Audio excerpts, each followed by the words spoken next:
Ce journal vous est offert par le FPI, Fonds des promotions de l'industrie, votre partenaire privilégié pour la réussite de vos projets.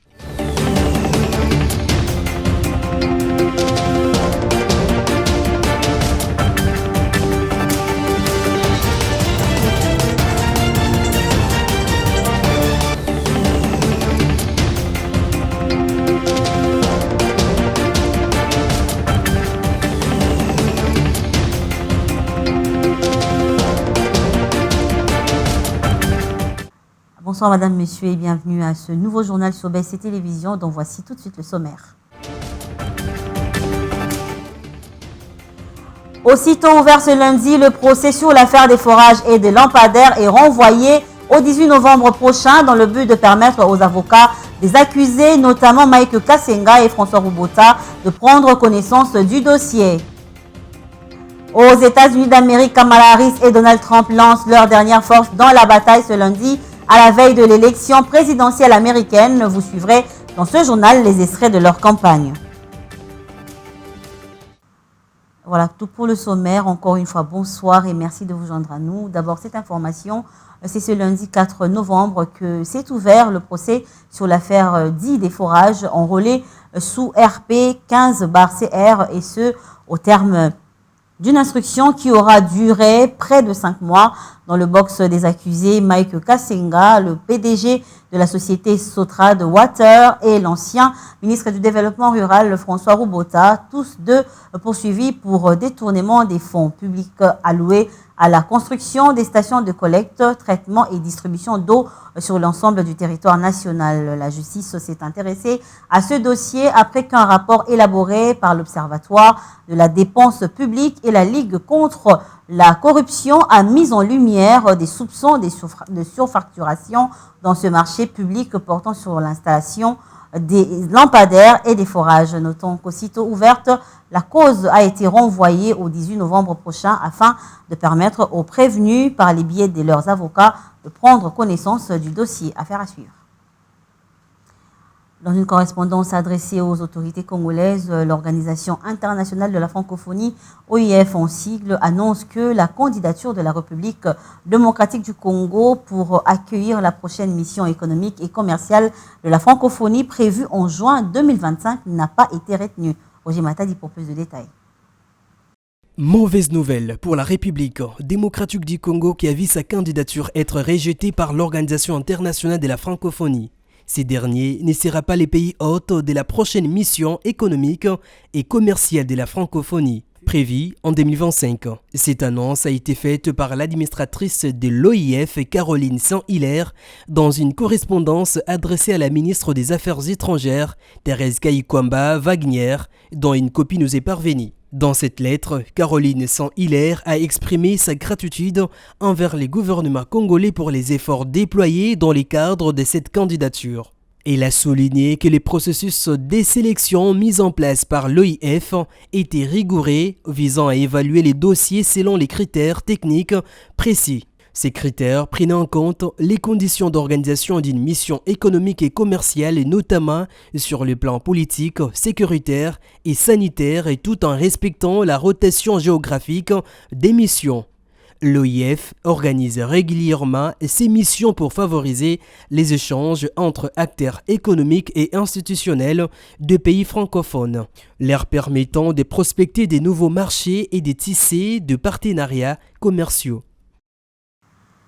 Et après que le projet de loi des finances 2025 a été jugé recevable à l'Assemblée nationale, le député national et ancien Premier ministre Matata Ponyo pense que les autorités devront faire preuve de leadership et de bonne gouvernance afin que les 48% de ce budget réservé au projet d'investissement finissent par booster le développement du pays. Il l'a dit lors d'une interview qu'il a accordée à nos confrères de la radio Okapi. 48% du budget ont été réservés aux investissements. Bon, ça, ce n'est que la théorie. Mais qu'est-ce qui va se passer dans la pratique? Et là, encore une fois, c'est une question de la gouvernance et une question de leadership. Mais quand on regarde l'exécution du budget 2023 et quand on regarde l'exécution du budget 2024, une part importante a été réservée aux investissements. Mais quand on va dans le fond pour examiner avec des loupes, on voit très bien que beaucoup de dépenses sont plutôt des dépenses de consommation, des dépenses de prestige, parce qu'en réalité, le budget d'investissement est très peu exécuté. Et donc, j'émets beaucoup de réserves là-dessus. S'agissant des dépassements, des détournements ou la corruption, vous avez totalement raison. Le détournement, la corruption, c'est devenu, comme je l'ai dit lors de mon intervention à l'Assemblée nationale, un sport national. On ne détourne plus en termes de milliers de dollars, on détourne en des termes de dizaines et des centaines de millions de dollars. Et ça, c'est scandaleux. Et comme je l'ai dit, il y a une relation de cause à effet entre le niveau de corruption et le niveau de développement. Et ceci pour dire, lorsqu'il y a beaucoup de corruption, le pays ne peut pas se développer. C'est une question de gouvernance. Ce qui compte, ce n'est pas la hauteur du budget. Ce qui compte, c'est ce qu'on fait du budget qu'on a.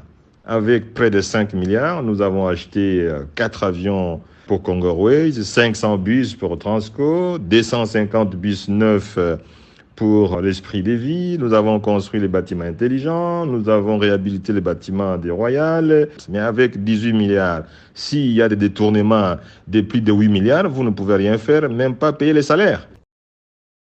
Et puis, lors d'un point de presse organisé à son cabinet de travail, le recteur de l'université Mapon, le professeur Patrick Mobambo, a fait des grandes déclarations et révélations concernant cette alma mater qu'il dirige. D'abord, l'instauration d'un guichet unique, lequel, selon lui, permettra à son institution d'éviter la tracasserie. Non seulement cela, l'université a aussi mis à la disposition de ses étudiants des bus dans le souci de faciliter leur mobilité dans cette université où l'année académique 2024-2025 a été ouverte le 15 octobre 2024 et prendra fin le 31 juillet 2025. On écoute à ce sujet le professeur Patrick Mobambo.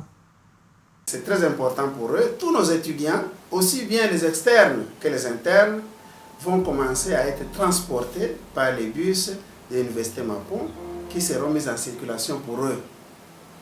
C'est vraiment important pour eux parce qu'il y a parfois des intempéries pour arriver à l'université, mais à partir du home, il faut que l'étudiant soit protégé. Et à ce moment-là, alors, il pourra emprunter notre bus qui sera disponible.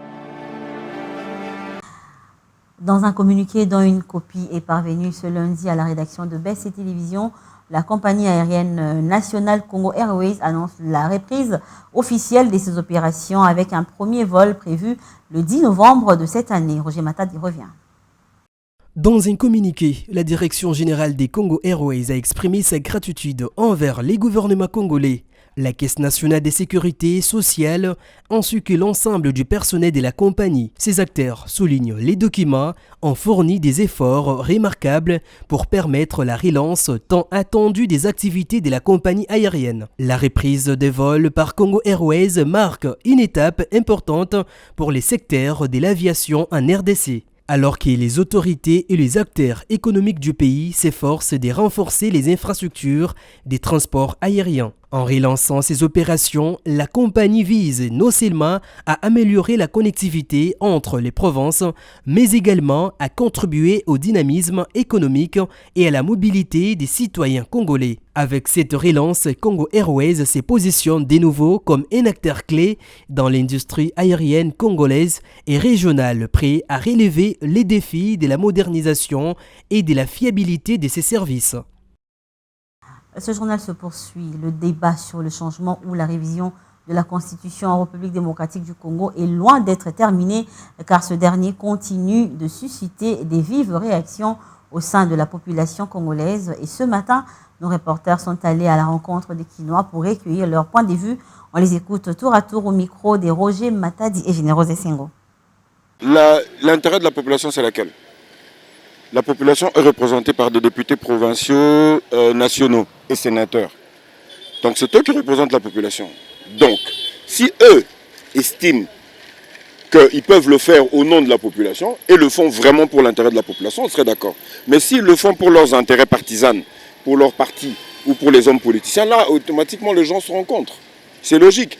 Et je pense que en personne sensée, tout Congolais sensé, serait d'accord qu'on puisse changer la Constitution, pour les bonnes raisons. Si on peut changer quelques points, peut-être, mais dans ce qui concerne les mandats du président ou ce qui concerne sur le plan présidentiel, sur les mandats du président, en tout cas là, si ça on ne peut pas toucher. Si on touche ça, ça peut créer des choses. Vous savez même les tensions des Kinois pour le moment, surtout des Congolais pour le moment, surtout dans le point des élections, ce qui concerne les mandats, surtout les mandats du président. Le peuple a souffert, le peuple a souffert, le peuple a souffert, face à peuple, gouvernement,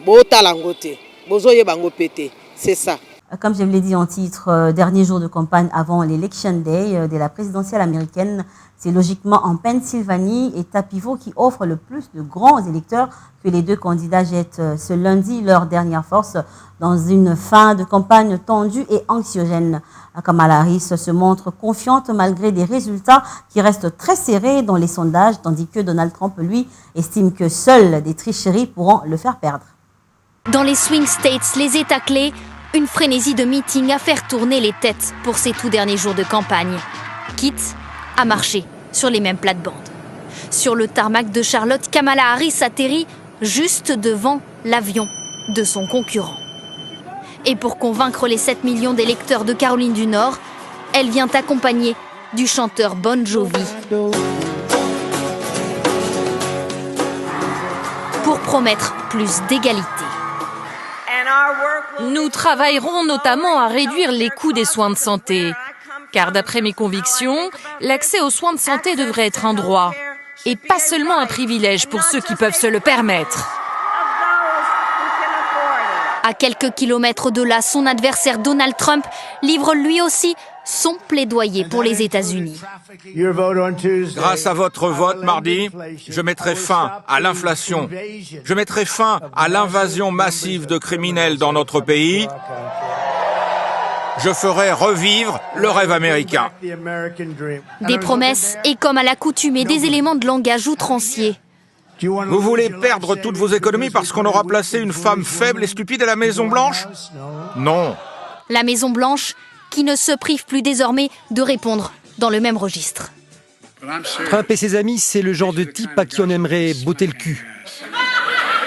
Témoin de ce duel jusqu'au bout à couteau tiré, hier à Washington, des milliers d'électrices ont manifesté pour défendre les droits des femmes, mues par la crainte plus que par l'espoir. Tout part en cacahuète. Avec cette élection, on craint le pire et on ne peut vraiment pas laisser ce scénario se produire. Élire Kamala est la seule manière de tirer un peu de positif de cette élection. Aujourd'hui, les candidats poursuivront leur tournée de meeting, le Michigan pour Kamala Harris, tandis que Donald Trump se rendra dans pas moins de 3 États. Fin de ce journal, mais avant de nous quitter, voici le rappel de titre. Aussitôt ouvert ce lundi, le procès sur l'affaire dite des forages et des lampadaires est renvoyé au 18 novembre prochain dans le but de permettre aux avocats des accusés, notamment Mike Kassinga et François Roubota, de prendre connaissance du dossier. Aux États-Unis d'Amérique, Kamala Harris et Donald Trump lancent leur dernière force dans la bataille ce lundi à la veille de l'élection présidentielle américaine. Vous avez suivi dans ce journal les extraits de leur campagne. Voilà tout pour ce soir, madame, messieurs. Merci à vous de nous avoir suivis. Restez branchés au programme de BC Télévision. Mais quant à nous, on se retrouve prochainement. Mais demain, retrouvez Roger Matadi à la présentation. Au revoir.